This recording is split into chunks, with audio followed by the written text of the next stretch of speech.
ಯಾದಗಿರಿ ಕ್ಷೇತ್ರದ ಪಿಎಸ್ಐ ಪರಶುರಾಮ್ ಅವರ ಸಾವಿಗೆ ನ್ಯಾಯ ಒದಗಿಸಬೇಕೆಂದು ಭೀಮಗರ್ಜನೆ ಸಂಘಟನೆಯಿಂದ ಸಹಾಯಕ ಆಯುಕ್ತರಿಗೆ ಮನವಿ. ಯಾದಗಿರಿ ಕ್ಷೇತ್ರದ ಪಿಎಸ್ಐ ಪರಶುರಾಮ್ ಅವರ ಸಾವಿಗೆ ನ್ಯಾಯ ಒದಗಿಸಬೇಕೆಂದು ಹಾಗೂ ಯಾದಗಿರಿ ಕ್ಷೇತ್ರದ ಶಾಸಕ ಚಿನ್ನಾರೆಡ್ಡಿ ಪಾಟೀಲ್ ಮತ್ತು ಅವರ ಮಗನ ವಿರುದ್ಧ ಸೂಕ್ತ ಕಾನೂನು ಕ್ರಮ ಜರುಗಿಸಬೇಕೆಂದು ಆಗ್ರಹಿಸಿ ಭೀಮಗರ್ಜನೆ ಸಂಘಟನೆಯಿಂದ ಸಹಾಯಕ ಆಯುಕ್ತರಿಗೆ ಮನವಿ ಸಲ್ಲಿಸಲಾಯಿತು. ಈ ಸಂದರ್ಭದಲ್ಲಿ ಸಂಘಟನೆಯ ಜಿಲ್ಲಾ ಅಧ್ಯಕ್ಷ ಅರ್ಜುನ್ ವಿಟಿ, ಪ್ರಮುಖರಾದ ತಿಲಕ್ ಹುಬ್ಬಳ್ಳಿ ಮುಂತಾದವರು ಉಪಸ್ಥಿತರಿದ್ದರು. ಸಹಾಯಕ ಆಯುಕ್ತರ ಉಪಸ್ಥಿತಿಯಲ್ಲಿ ಶ್ರೀಕೃಷ್ಣ ಕಾಮ್ಕರ್ ಮನವಿ ಸ್ವೀಕರಿಸಿದರು.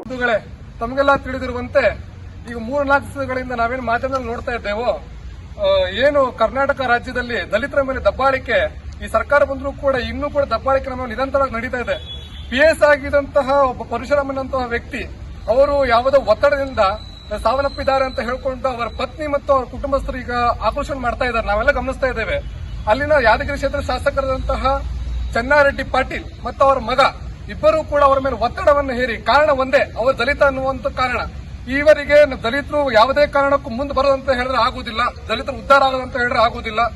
ಕೇವಲ ಒಂದು ದೊಡ್ಡ ಮಟ್ಟದ ಅಧಿಕಾರಕ್ಕೆ ಹೋಗ್ತಾರಂತ ಹೇಳಿದ್ರೆ ಹೊಟ್ಟೆಗೆ ಜಾಸ್ತಿ ಎಲ್ಲರಿಗೂ ಬಂತು. ಇಲ್ಲಿ ನಮ್ಮ ಸಮಾಜದಲ್ಲಿ ಇಂಥ ಒಂದು ಕೆಟ್ಟ ವ್ಯವಸ್ಥೆ ನಾವು ಇದೀವಿ ಅಂತ ಹೇಳಿದ್ರೆ ದಲಿತರು ಉದ್ಧಾರ ಆಗ್ತಾರಂತ ಹೇಳಿದ್ರೆ ಯಾರಿಗೂ ಸಹಿಸಿಕೊಳ್ಳಿಕ್ಕೆ ಆಗುದಿಲ್ಲ. ಅದನ್ನು ನೋಡ್ಕೊಂಡು ತೊಗೊಳ್ಳಿಕ್ಕೆ ಆಗ್ತಾ ಇಲ್ಲ.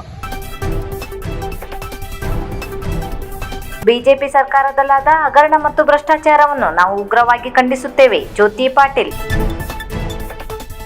ಜನಪರ ಆಡಳಿತ ನಡೆಸುತ್ತಿರುವ ಮುಖ್ಯಮಂತ್ರಿ ಸಿದ್ದರಾಮಯ್ಯ ಹಾಗೂ ಉಪಮುಖ್ಯಮಂತ್ರಿ ಡಿಕೆ ಶಿವಕುಮಾರ್ ಅವರ ವಿರುದ್ಧ ಬಿಜೆಪಿ ಪಾದಯಾತ್ರೆ ಕೈಗೊಂಡಿರುವುದು ವ್ಯರ್ಥ ಪ್ರಯತ್ನವಾಗಿದೆ ಮತ್ತು ಬಿಜೆಪಿ ಸರ್ಕಾರದಲ್ಲಾದ ಹಗರಣ ಮತ್ತು ಭ್ರಷ್ಟಾಚಾರವನ್ನು ನಾವು ಉಗ್ರವಾಗಿ ಖಂಡಿಸುವುದಾಗಿ ರಾಜ್ಯ ಕಾನೂನು ವಿಭಾಗದ ಕಾರ್ಯದರ್ಶಿಗಳಾಗಿರುವ ಜ್ಯೋತಿ ಪಾಟೀಲ್ ಅವರು ಇಂದು ಕಾಂಗ್ರೆಸ್ ಕಚೇರಿಯಲ್ಲಿ ತಿಳಿಸಿದ್ದಾರೆ. ಒಂದು ವ್ಯರ್ಥ ಪ್ರಯತ್ನ ಅಂತಾನೆ ಹೇಳ್ಬೋದು.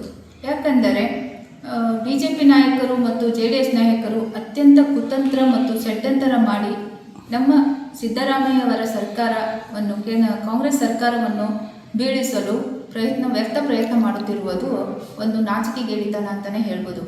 ಏಕೆಂದರೆ ಈಗಾಗಲೇ ಕರ್ನಾಟಕದ ಒಂದು ಮುಂಗಾರು ಮಳೆಯಿಂದ ಅತ್ಯಂತ ನೆರೆ ಪ್ರವಾಹ ಹಾಗೂ ಗುಡ್ಡ ಕುಸಿತಗಳಿಂದ ಮತ್ತು ಉತ್ತರ ಕರ್ನಾಟಕದಲ್ಲಿ ನೆರೆ ಪ್ರವಾಹದಿಂದ ಜನರ ಬದುಕು ಅತಂತ್ರವಾಗಿದೆ. ಇಂಥ ಜನರ ಬದುಕನ್ನು ಒಂಚೂರು ಹಿಂತಿರುಗಿ ನೋಡದೆ ತಮ್ಮ ಸ್ವಾರ್ಥಕ್ಕೋಸ್ಕರ ನಮ್ಮ ಸಿದ್ದರಾಮಯ್ಯ ಅವರ ಒಂದು ಶ್ರೇಷ್ಠ ಮುಖ್ಯಮಂತ್ರಿ ಅಂತಲೇ ಹೇಳ್ಬೋದು. ಅಂಥ ಒಬ್ಬ ಸಿದ್ದರಾಮಯ್ಯ ಅವರಿಗೆ ಷಡ್ಯಂತರದಿಂದ ಅವರ ಮೇಲೆ ಸುಳ್ಳು ಆರೋಪ ಮಾಡಿ ಹಗರಣ ಎಂಬ ಒಂದು ನೀತಿಯಿಂದ ಅವರು ಪಾದಯಾತ್ರೆ ಮಾಡುತ್ತಿರುವುದು ಅಸಹ್ಯ ಮತ್ತು ನಾಚಿಕೆಗೇಡಿತನ ಅಂತಲೇ ಹೇಳ್ಬೋದು.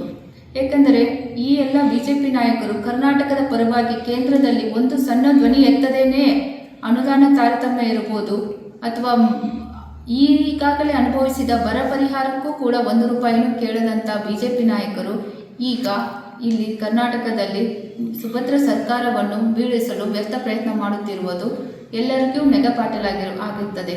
ಏಕೆಂದರೆ ಕರ್ನಾಟಕ ಸರ್ಕಾರ 5 ಗ್ಯಾರಂಟಿಗಳನ್ನು ನುಡಿದಂತೆ ನಡೆದು 5 ಗ್ಯಾರಂಟಿಗಳನ್ನು 1 ವರ್ಷದವರೆಗೂ ಈಗ ಅತ್ಯಂತ ತೀಕ್ಷ್ಣವಾಗಿ ಜಾರಿ ಮಾಡಿ ಪ್ರತಿಯೊಬ್ಬ ಫಲಾನುಭವಿಗಳಿಗೂ ಮುಟ್ಟುವಂಗೆ ಅವರು ಜಾರಿ ಮಾಡಿದ್ದಾರೆ.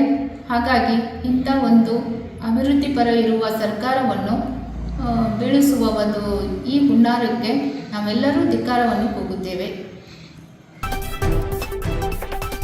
ಅಪಘಾತವೊಂದರಲ್ಲಿ ಮೃತಪಟ್ಟ ಶಿರ್ಸಿ ತಾಲೂಕಿನ ಸಾಲ್ಕಣಿ ಗ್ರಾಮ ಪಂಚಾಯಿತಿ ಕಾರ್ಯದರ್ಶಿ ಮಾರುತಿ ರಾಧಾಪುರ್.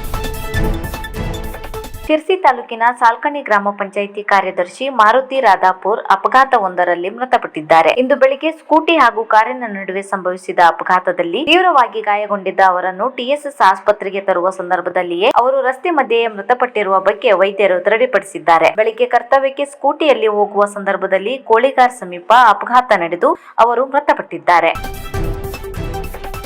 ಮೈಸೂರು ಚಲೋ ಪಾದಯಾತ್ರೆಯಲ್ಲಿ ಭಾಗವಹಿಸಿದ ಉಪೇಂದ್ರ ಪೈ.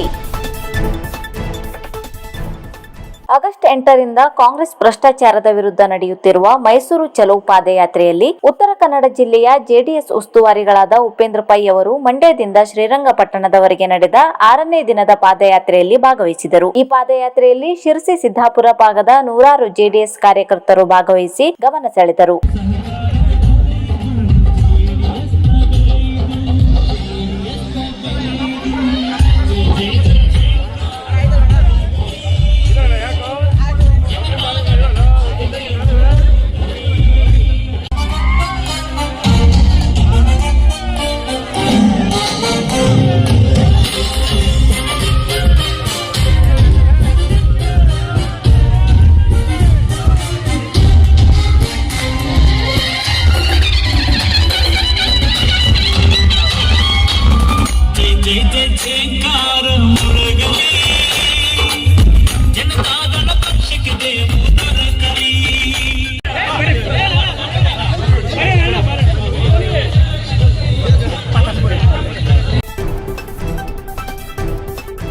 15ರಂದು ಹರ್ ಘರ್ ತಿರಂಗ ಪ್ರತಿಯೊಬ್ಬರ ಮನೆಯ ಮೇಲೂ ರಾಷ್ಟ್ರಧ್ವಜವನ್ನು ಹಾರಾಡುವಂತೆ ಮಾಡುವ ಅಭಿಯಾನ ಬಿಜೆಪಿ ಜಿಲ್ಲಾಧ್ಯಕ್ಷ ಎನ್ಎಸ್ ಹೆಗ್ಡೆ.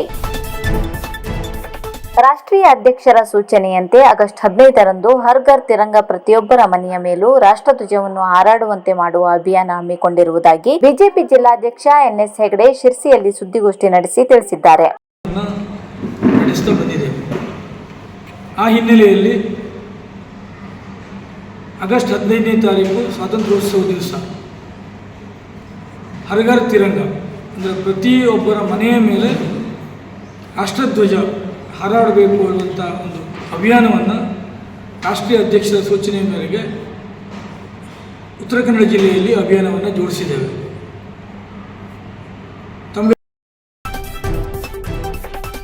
ರಾಷ್ಟ್ರೀಯ ಹೆದ್ದಾರಿ 66ರಲ್ಲಿ ಕಾರವಾರದ ಸಮೀಪ ಕಾಳಿ ನದಿಗೆ ನಿರ್ಮಿಸಲಾಗಿದ್ದ ಸೇತುವೆಯು ಕುಸಿದಿದ್ದು ಖೇದಕರ. ಸಂಸದ ವಿಶ್ವೇಶ್ವರ ಹೆಗಡೆ ಕಾಗೇರಿ.